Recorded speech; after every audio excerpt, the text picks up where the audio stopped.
بسم الله الرحمن الرحيم. الحمد لله رب العالمين والصلاة والسلام على من لا نبي بعده سيدنا ونبينا محمد وعلى آله وصحبه أجمعين. رب اشرح لي صدري ويسر لي أمري واحلل عقدة من لساني يفقهوا قولي. وهرين مدحوينها جمهورية الصومال مدن موسى بيحي xubnaha golaha wasiirada oo aan u salaamayo wasiirka wasaaradda tacliinta iyo sayniska gudoomiyaasha qaranka oo khaasatan bahda gudoomiyaasha hay'adaha shaqaalaha dawladda iyo gudoomiyaha tacliinta sare oo iyaguna maanta marti loo yahay iyo agaasimayaasha iyo madaxda kale ee maxadka boardkooda kamid ah khaasatan board of trustees-ka maxadka madaxdii iyo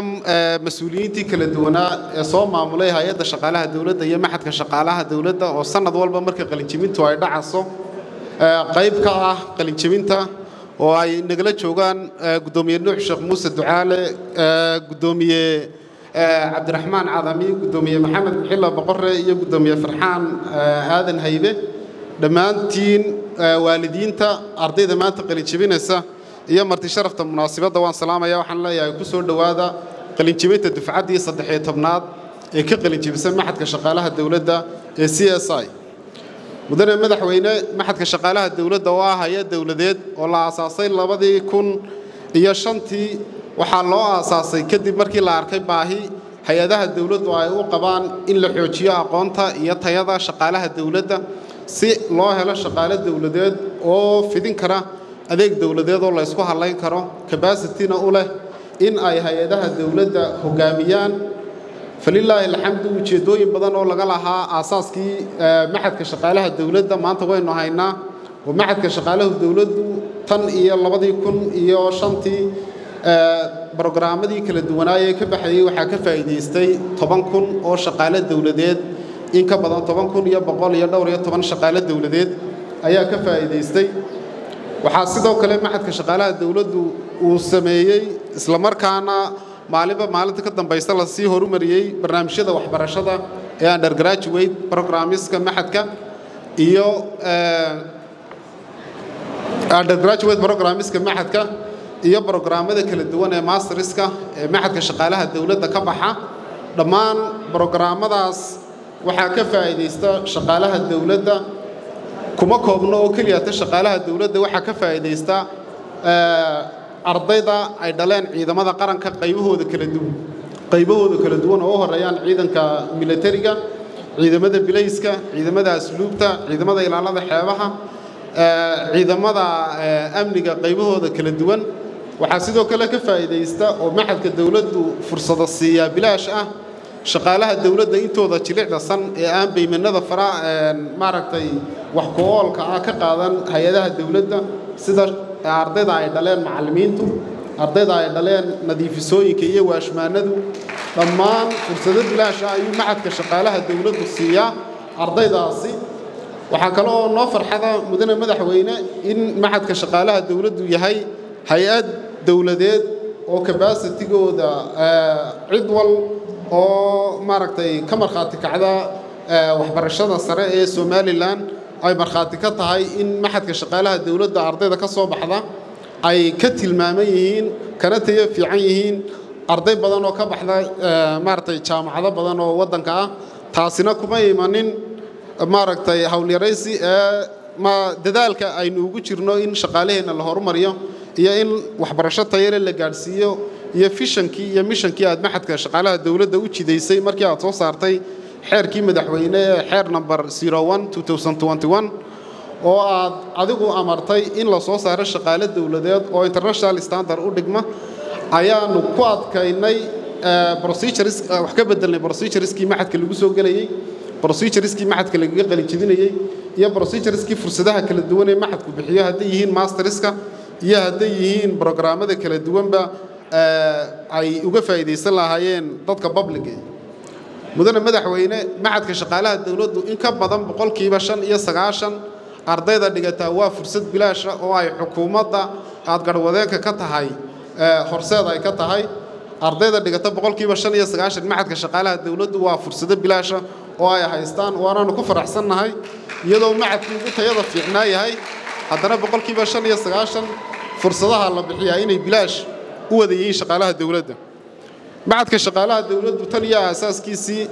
waxa uu xidhiidh la sameeyey jaamacado dhigooda oo ku yaala gobolka geeska Afrika iyo Afrikada galbeedba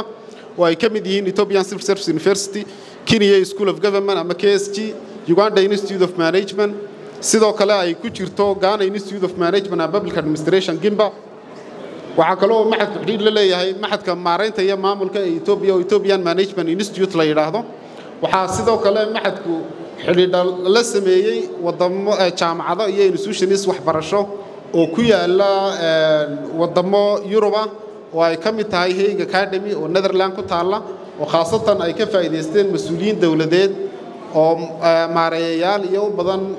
maamulka sare ee hay'adaha dawladda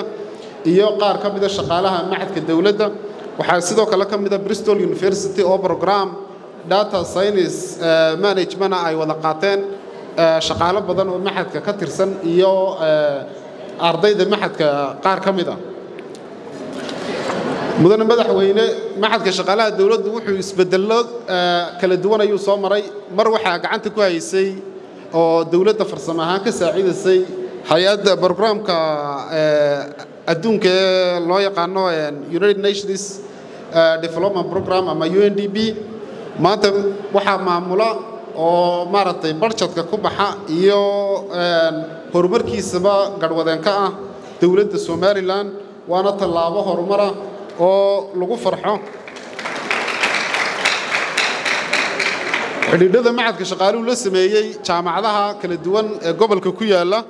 waxaa ka faa'iideystay in ka badan 250 shaqaale dawladeed ah oo programmo master's ka qaatay Ethiopian Civil Service University. maantana hawlwadeeno sarsare ka ah hay'adaha dawladda qaarkoodna ay madax ka yihiin oo aniguba ka mid ahay. macadka shaqaalaha dawladdu kuma koobno oo kaliya ta waxbarashada formalka ah ee ay bixiyaan. waxaanu sidoo kale sameynaa cilmi baadhiso aanu doonayno in siyaasadaha dawladda maaragtay lagu horumariyo.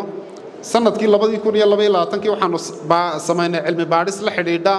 sidii shaqaalaha dawladda ay u heli lahaayeen adeeg caafimaad oo jaban oo ay iska kaashanayaan dawladda goobaha lagu bixiyo adeegyada caafimaadka insurance company-yada iyo shaqaalaha laftoodu. cilmi baadhista waxaanu u bandhignay hay'adda shaqaalaha dawladda iyo hay'adda insurance-ka qaranka. sidoo kale waxaanu sameynay cilmi baadhis la xidhiidha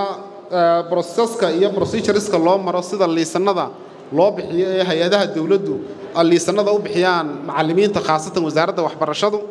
oo aanu isbarbardhig ugu sameynay wadamo ku yaala gobolka iyo wadamada caalamkaba.